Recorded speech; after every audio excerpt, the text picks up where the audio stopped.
बिस्मिल्लाहिर्रहमानिर्रहीम। मोहतरम नाज़रीन इकराम, अस्सलाम वालेकुम वरहमतुल्लाहि वबरकातुहू। मेरे दोस्तों जी साथियों, आप हज़रात को मालूम है कि इस वक्त जो दाई इस्लाम है, डॉक्टर उमर गौतम साहब हो या मौलाना करीम सिद्दीकी साहब हो, चुनावी मफाद के लिए किस तरह से इनको जो है टारगेट किया गया है।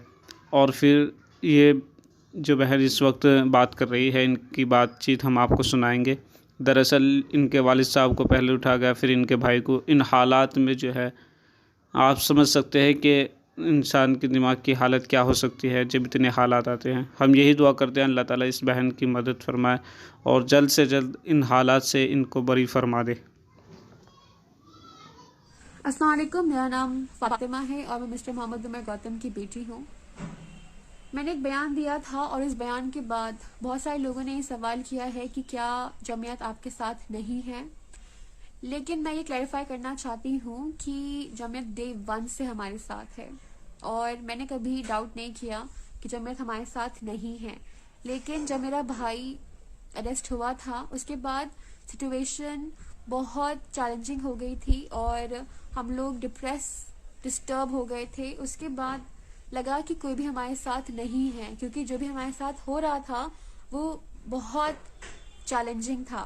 जब हम लॉयर्स को कॉल करते थे तो लॉयर्स फ़ोन नहीं उठाते थे, लॉयर्स अपडेट नहीं देते थे। हम लोग कभी ऑफिस जा रहे हैं, कभी जेल जा रहे हैं, कभी कोर्ट जा रहे हैं, लेकिन कोई भी हमारे साथ नहीं था। उस वक्त लगा कि हम लोग अकेले हैं, लगा कि हम लोग टूट रहे हैं, हम लोग का कोई भी नहीं है जो हमें असिस्ट कर सके।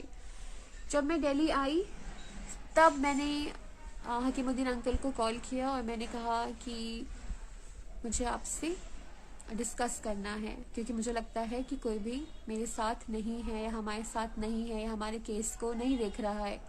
तब अंकल हमारे घर आए थे और अंकल से हमने फ्रैंकली बात किया, जो भी हमारे डाउट्स थे। और अंकल से मैंने कहा कि उस वक्त सिचुएशन बहुत डिफ़िकल्ट था और हमारे साथ बहुत सारे फैक्टर्स थे जिसकी वजह से लगा कि हमारे साथ कोई भी नहीं है।